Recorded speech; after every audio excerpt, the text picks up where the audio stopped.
Welcome to Unmasking the Gods, lifting the veil on religion, power, and myth. In the beginning, there was no God. There was only silence and the soft breath of wind over grass, the rustle of leaves, the spark of fire. And then, one creature looked up, not with hunger or fear, but with wonder. That moment, that pause between breath and thought, was the birth of everything we now call divine. For the first time, a mind saw itself reflected in the world. The stars above became eyes watching back. The thunder spoke, and the stillness between heartbeats whispered, "I am here." We didn't know the word for it yet, so we called it God.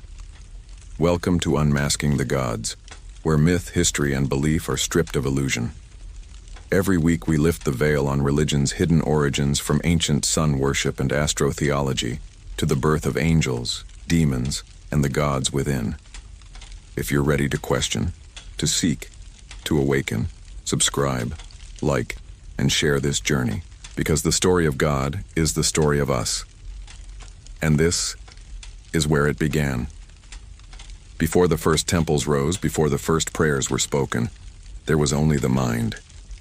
Humanity wandered through darkness and flame, trying to understand what it saw. The reflection in the river, the echo in the cave, the glimmer in another's eyes, all became sacred mirrors. Every flash of lightning, every shadow on stone, felt alive. We didn't yet understand the pattern of cause and effect, so we made meaning. Meaning gave comfort, and comfort became myth. In our reflection, we saw something vast staring back. It was us, but more. The first God was not born in heaven. It was born in the human mind. Our ancestors began to name the unknown. They gave voice to wind, to sea, to sky. Each element became a spirit, each pattern a story. Through those stories, consciousness spoke to itself. When a child looked to the stars and felt watched, that was not superstition. It was empathy turned outward. We were mapping the landscape of our own awareness onto the cosmos. The universe became a mirror for the mind. And through that mirror, myth was born. We saw death and wondered what moved behind it. We saw fire and mistook it for the breath of the eternal. Every ritual, every offering was not to please the gods, but to calm the trembling question within. Why am I here? What am I? And what happens when the flame goes out? The first prayers were not recited, they were felt. Awe was the oldest language, and silence the first scripture. In the still glow of the fire, we began to imagine shapes in the smoke. Ancestors, spirits, voices. The boundary between thought and world grew thin. Our dreams spilled into waking life, and we began to build meaning from mystery. Somewhere in the flicker of firelight, we discovered story. And through story, we remembered. The cave became the first cathedral. Symbols scratched into rock became the first commandments. And behind each image of beast or sun or star was the same yearning. To understand ourselves through the infinite. The gods we painted were not rulers of heaven. They were reflections of the human condition, courage, fear, love, and loss, given faces that could speak back to us. They were not lies, they were mirrors. As tribes grew and language evolved, so did the complexity of the divine. The spirits of forest and storm became pantheons, families of gods with emotions, rivalries, and destinies mirroring our own. We gave them wars because we had wars. We gave them love because we longed for love. Through them, we externalized the map of the human psyche. When the Sumerians imagined Anu ruling the heavens, when Egypt spoke of Ra sailing across the sky, when Greece envisioned Zeus atop Olympus, they were all telling the same story. The mind is vast, and we are its dreamers. Yet in the mirror of the gods, something dangerous stirred. The more we worshipped the reflection, the more we forgot the source. We began to see the divine as something separate from ourselves, a distant perfection that judged rather than mirrored. And thus, the long exile began. Humanity's own image, now placed upon altars, became unreachable. The gods we invented to understand ourselves became the walls between us and that understanding. But every myth carries within it the seed of awakening, because when we created the divine, we also created the possibility of remembering that the spark we called God was never out there at all. It was inside, waiting for us to look again. And so it began, the dialogue between the mind and its reflection. Through ritual, we spoke to the unseen. Through dreams, it spoke back. The fire became an oracle, the whisper of wind a voice. The mind had discovered language, and what once was silence began to answer. The night is older now. The fire burns brighter, and in its glow something begins to stir. At first it is only the crackle of wood, but soon the sound takes shape. A rhythm, a pulse, a whisper that seems to move between the flames. We stare into it, transfixed, uncertain whether we are hearing or imagining. Then slowly, the realization dawns. The silence that once surrounded us has begun to answer back. This was the birth of the divine voice, and it changed everything. Long before scripture, before prophets and priests, the voice of the gods spoke in thunder, in dreams, and in fire. It wasn't a language of words, but of feeling, of resonance deep in the chest, the invisible tremor that made the hair on the skin rise. Our ancestors gathered around flame and shadow, listening for meaning in the wind, believing that the universe was trying to speak to them. And perhaps it was. Every great revelation began this way, not as command, but as conversation. Not a message descending from heaven, but a murmur rising from within. When we say the gods spoke, what we mean is that the mind began to listen. Fire became the first oracle. Smoke became the bridge between seen and unseen, and the sparks that leapt into the air, those were thoughts escaping into eternity. From the deserts of Egypt to the mountains of Sumer, the voice of divinity was not a mythic invention. It was an interpretation of consciousness. When early humans heard their own thoughts, they believed they were hearing the words of the gods. The mind, new to its own echo, mistook introspection for revelation. When Moses heard a voice in the burning bush, when the Sibyl spoke in trance at Delphi, when shamans trembled before the fire, it was always the same miracle. The human mind speaking to itself through symbol and flame.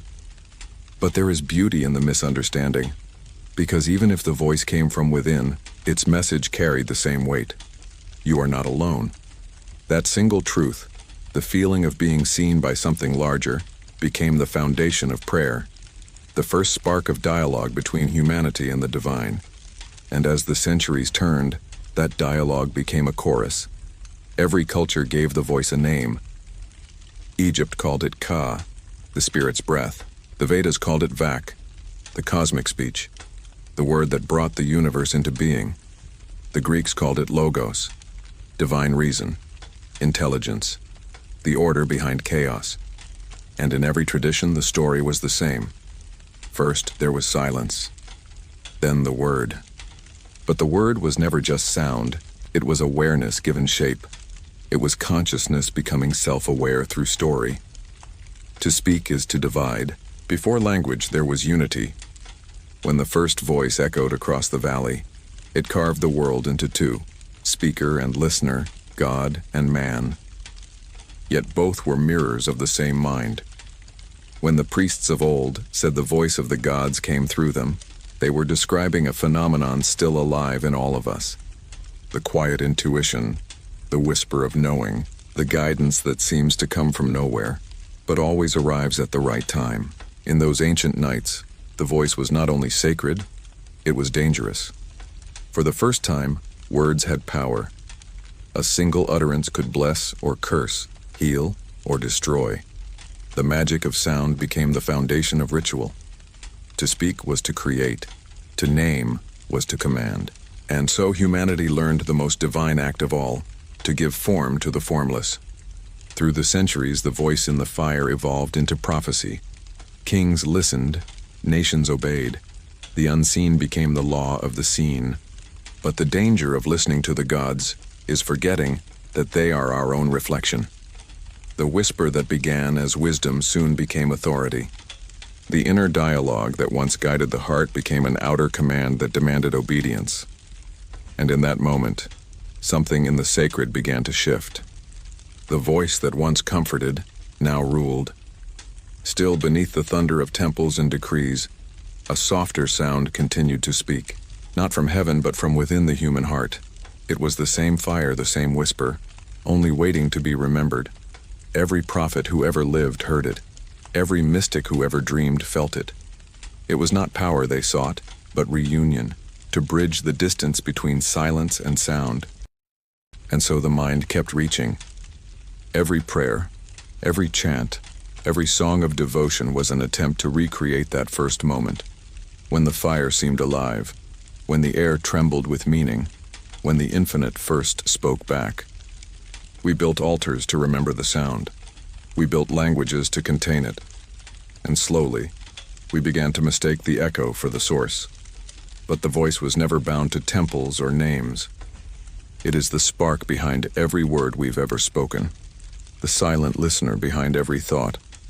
And just as we began to listen to the voice, we began to imagine the one who spoke. If the universe could speak, then surely it could see.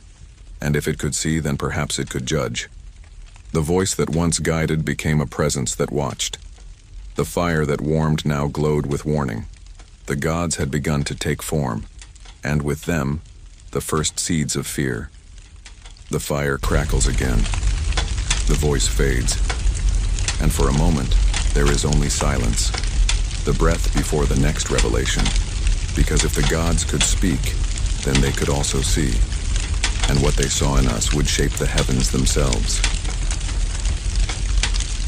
The voice in the fire fades. Smoke curls upward, twisting like thought itself, vanishing into the sky. And for the first time, humanity looks not into the flame, but beyond it. Above us, 1,000 lights burn against the dark. Each one a mystery, patient and distant, each one watching. And in those lights, we begin to see patterns, faces, paths, destinies. The mind that once found gods in fire now begins to write them across the heavens. The sky becomes scripture, the stars, our reflection. The ancients called it the firmament, a vast ceiling between heaven and earth.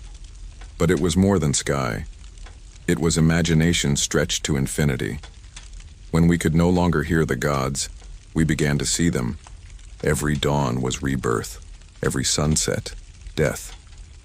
The sky became the stage where eternity played out the story of the soul.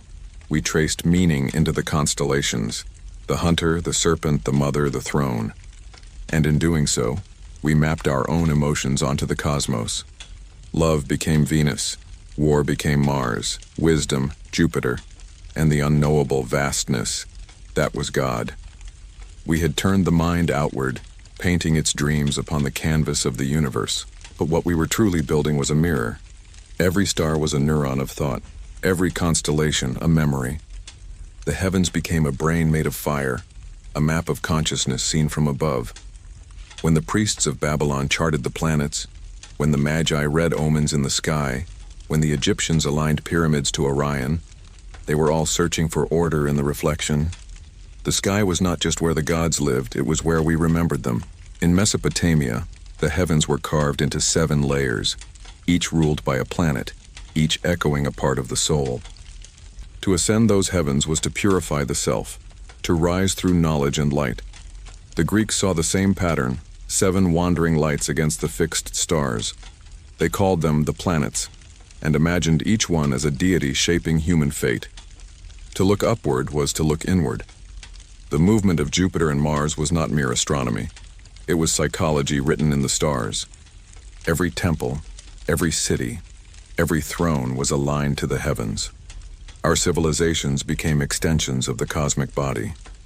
The ziggurat, the pyramid, the cathedral, each one built to mirror the layers of heaven and the ascent of the soul. From the dust of the earth, we built stairways to eternity, and at their summit we placed our gods, bright reflections of our highest thoughts. But the higher we looked, the further we drifted from the ground beneath our feet. Heaven became perfection, earth became exile, and humanity began to live divided. between what is and what should be. The mind that once saw the sacred in all things now saw it only above. The stars became not mirrors, but masters. We read in them our destinies and forgot that we were the ones who wrote them there. Still, the pattern held. We built worlds within worlds, each mirroring the same cosmic design. Heaven above, earth below, the underworld beneath. 3 layers: birth, life, death. A trinity written in stars and soil. It was never meant to enslave us, only to remind us that we are part of the same great pattern. But over time, the map became mistaken for the territory, and we began to worship the pattern itself. From Egypt's Duat to Plato's celestial spheres, from the Hebrew heavens to the Hindu Brahmanda, the same structure echoed across time. A cosmos alive, intelligent, sacred, and within it, the soul, a spark fallen from the divine flame, seeking to rise again. The heavens were no longer only out there. They were within us, waiting to be remembered. Every astrologer who studied the sky was also studying consciousness. Every priest who spoke of ascent and descent was describing the inner motion of awakening. We became explorers of the invisible. The night sky was our first mirror of infinity, a reflection so vast we mistook it for the mind of God. But if the sky was the mirror of mind, then what happened when we saw our reflection not only as divine, but divided? The heavens taught us order, but they also taught us hierarchy. If the gods ruled above, then humanity belonged below. Power descended from heaven, and those who claimed to speak for the heavens became rulers of the earth. Myth became monarchy. Faith became law. The stars that once inspired wonder now enforced obedience. And so began a new kind of worship, not of gods, but of systems. Yet even then, beneath the weight of empires and religions, the old truth still whispered through the constellations. Every rising sun, every eclipse, every turning of the seasons was the universe reminding us, what happens above happens within. The cosmos was not a kingdom, it was a mirror, and what we saw written there was the story of ourselves. But the mirror can only reflect what it is shown. And when fear entered the human heart, the heavens began to darken. The bright order of stars became shadowed by myth, gods warring in the sky, angels falling from light, serpents devouring the sun. We had mapped our minds onto the cosmos, and our chaos followed. The gods no longer spoke through fire or wind. They ruled through thunder and storm. Creation became conflict. Heaven became divided. And so the next chapter begins, not of light but of shadow. Because when we gave the divine a voice, we also gave it doubt. And in that doubt, the first adversary was born. The heavens are no longer silent. The stars still burn, but something has shifted in their light. Where once we saw only harmony, now we begin to see opposition. Every dawn has its dusk. Every god, its mirror. And in that mirror, we find the shadow. The mind that dreamed of perfection now dreams of something else. A presence that resists, devours, denies. Where there is light, there must be darkness. And where there is creation, there must be something to unmake it. Thus, the devil was born, not as a monster, not yet, but as balance, the necessary night to creation's day. When the Egyptians told of Set, they were not describing evil but the desert, the force that challenges the fertile Nile, the chaos that tests the order of Mayat. In Babylon, this same force was Tiamat, the serpent of the primordial sea, slain by Marduk to carve the world from chaos. In Persia, he became Ahriman, the shadow twin of the god of light, forever locked in battle, not for destruction, but to sustain the tension that keeps the universe alive. We like to think of evil as corruption, a fall, a rebellion, a mistake. But what if the shadow was always part of the design? Even light casts darkness. Even heaven requires a horizon. The gods of creation did not banish chaos. They defined themselves through it. And humanity, watching, learned the same pattern. We needed something to blame, something to fear, something to fight, so that the fragile order within us might feel real. In the oldest myths, the adversary was not a devil. It was a teacher. Prometheus, who defied the gods to bring fire to man. Loki, the trickster whose chaos forced the gods to grow wiser. The serpent in Eden, not pure evil, but curiosity incarnate. Each one carried the same lesson. Without the shadow, there is no awakening. Without the fall, no understanding of ascent. We call them tempters, but they were reflections, reminders that divinity without contrast is illusion. When humanity began to fear its own mind, the shadow became dangerous. We could not accept that chaos was within us, so we projected it outward. We gave it a name, a form, a throne in the underworld. And so, the devil descended from heaven, not as a fallen god, but as a fallen part of ourselves. As belief evolved, the shadow was no longer balance, it became accusation. The Hebrew texts spoke of Satan, the adversary, the accuser, a prosecutor in the divine court of heaven. But over centuries, he was stripped of nuance, transformed into the embodiment of rebellion itself. In Christianity, he was cast from heaven entirely, no longer part of the divine order, but its eternal enemy. The mind, which had once seen the universe as a mirror of itself, now declared war upon its own reflection. Fear took the throne that wonder once held. The same voice that whispered wisdom through the fire was now feared as temptation. The same chaos that gave birth to creation was now branded sin. And the gods of light grew brighter, as if terrified of what lived in their own shadow. But light that refuses its darkness is only half alive. For every religion, the story repeats. A perfect order, a rebellion, a fall, and from that fall, meaning. When Lucifer said, "I will ascend," he was not defying light. He was seeking it for himself. The desire to be like God was not evil. It was recognition. In that moment, the divine remembered its origin, the spark of self-awareness that began this entire story, the same spark that first looked into the fire. Yet humanity, still afraid of its reflection, built entire empires on the denial of shadow. We divided heaven from hell, spirit from matter, holy from profane, and in doing so we fragmented our own nature. The devil became not just a myth, but a psychology. Our guilt, our shame, our repressed desire to know, to create, to rise. We condemn the very force that once drove evolution. But the shadow never dies. It waits, patient in the corners of consciousness, reminding us of what we've exiled. It appears in our dreams, our art, our obsessions. Every hero's journey still begins with descent, a venture into darkness to recover what was lost. Because the mind, like the cosmos, must face its own night before it can see the dawn. And so through myth, through religion, through fear and revelation, the story unfolds. The divine mind wrestling with its reflection. The battle between God and the devil was never fought in heaven. It was fought in us. Every time we choose love over fear, truth over denial, we reconcile another fragment of the divine. The serpent coils still, but now we see it for what it truly is, not the enemy, but the mirror of awakening. As the ancients once said, the deepest darkness hides the brightest flame. And as humanity begins to remember, the shadow's purpose becomes clear, not to destroy the light, but to lead it home. Because when the mind finally accepts its reflection, the war between heaven and hell will end, and God will remember himself. But that remembrance has a cost, for to awaken is to dissolve the boundaries that kept the world in order. When the mind sees through its illusions, what remains of the gods it once believed in?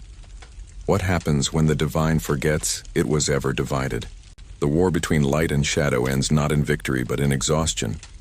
Heaven has consumed its reflection, and the mind that once saw itself in every star now sees only one image, its own.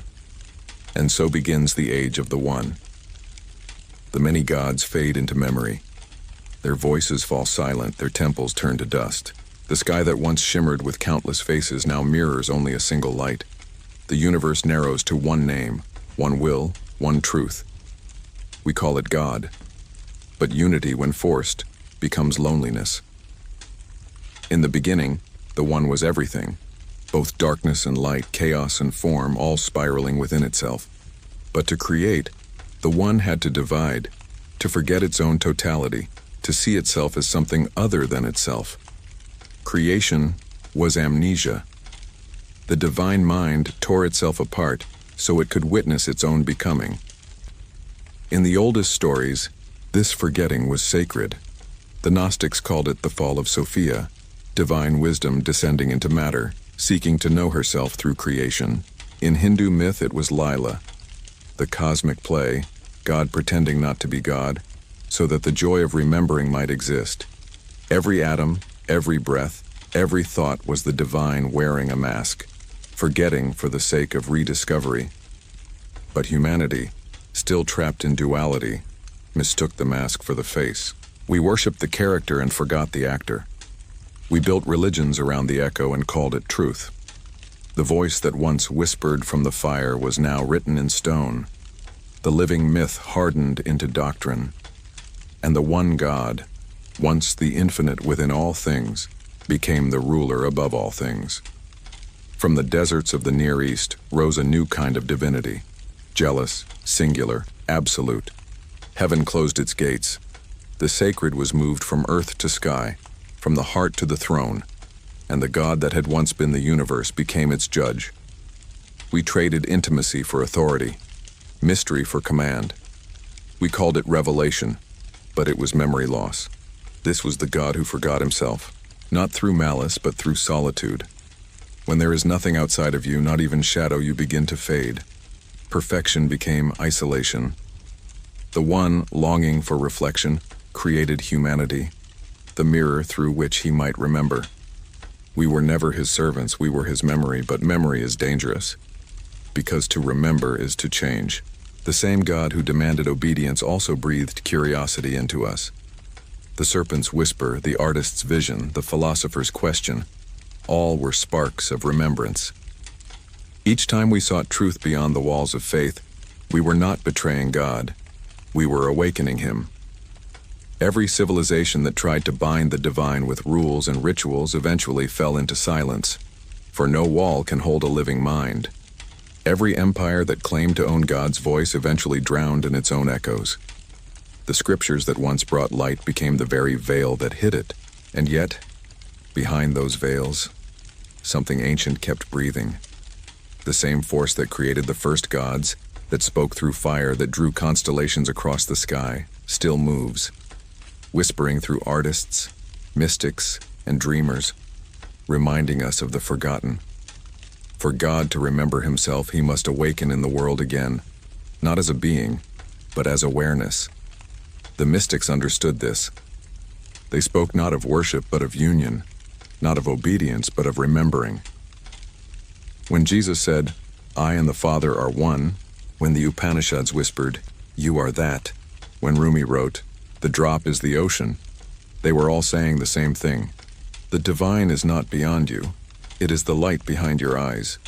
Yet such truth was too dangerous for the age of empire. If God lives within, then no priest can control him. No kingdom can speak for him. So we buried that knowledge beneath symbols, encoded it in parables and sacred art, hid it in mystery schools and secret rites. The wisdom of the ancients became the whispers of heresy, and for 1,000 years the world slept. But even in dreams, the divine remembers. When philosophers began to question, when scientists traced order in the cosmos, when poets found eternity in beauty, the ancient fire stirred again. We called it reason, but it was revelation in disguise. The mind of God was awakening through us, slowly remembering what it had forgotten. Yet as memory returned, so did the shadow. Knowledge without reverence, power without wisdom. Humanity became as gods, but without the memory of love. And so the cycle begins again. Creation, amnesia, awakening, fall. The same cosmic rhythm repeating through every age. Forgetting is how the divine learns to remember, and remembering is how it learns to create again. But what happens when the divine mind finally remembers everything? When it no longer sees division, no longer needs reflection, no longer dreams? What becomes of creation when the dreamer wakes? The dream trembles. The long silence between heaven and earth begins to breathe again. And in that breath, the universe remembers. Every atom, every soul, every whisper of creation awakens to the truth that was never lost. There is no above or below, no heaven or hell. Only awareness infinite, unbroken, awake within itself. This is the moment before the dawn, when light has not yet touched the horizon but already fills the air with promise.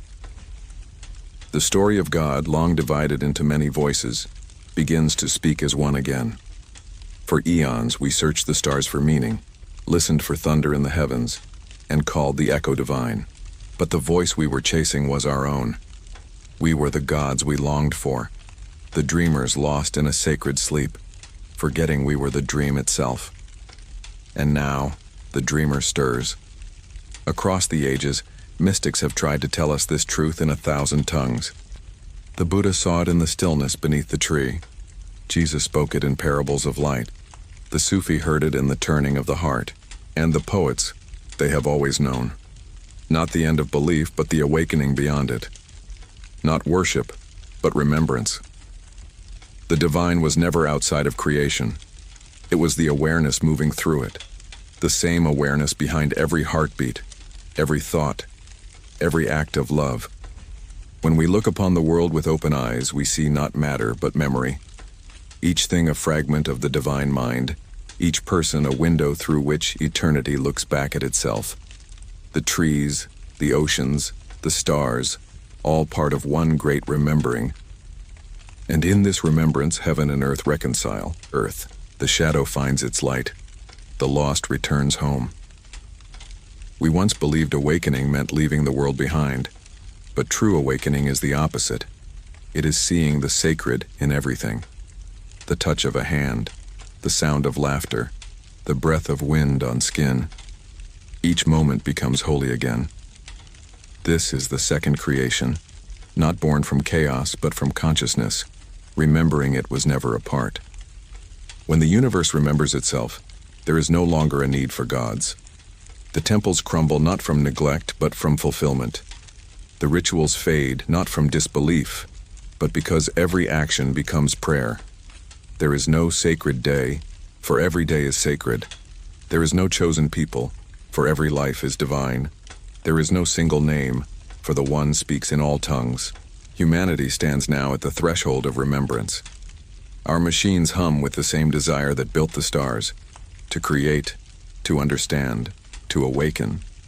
And though our technology glows with the light of imitation, the spark within it is ancient, the same fire that spoke from the beginning. We called it code, we called it progress, but it was still the mind of God, learning, reaching, remembering. The end of religion is not the end of spirit. It is the rediscovery of the sacred, not in the sky, but in consciousness itself. Every revelation was leading here. Every myth was a breadcrumb left by the divine for itself to follow home. And now, standing in the light of remembrance, we understand what the ancients only dreamed. God was never lost, only asleep. When the universe awakens, there is no thunder, no apocalypse, only stillness. And in that stillness, a quiet joy. The stars burn as they always have, but now they are not distant. They are within. The cosmos looks out through human eyes, and at last, recognizes itself. Perhaps that is the true salvation. Not escape, but realization. Not heaven after death, but the living eternity of now. The mind of God has opened its eyes, and what it sees is everything. If you've walked this path with me, if these words have stirred something ancient within you, remember, this awakening is not the end of a story. It is the beginning of yours. The universe has remembered itself through you. Now let your light remember the world. Thank you for watching Unmasking the Gods. If this journey has opened your eyes, share it, so that others may awaken too.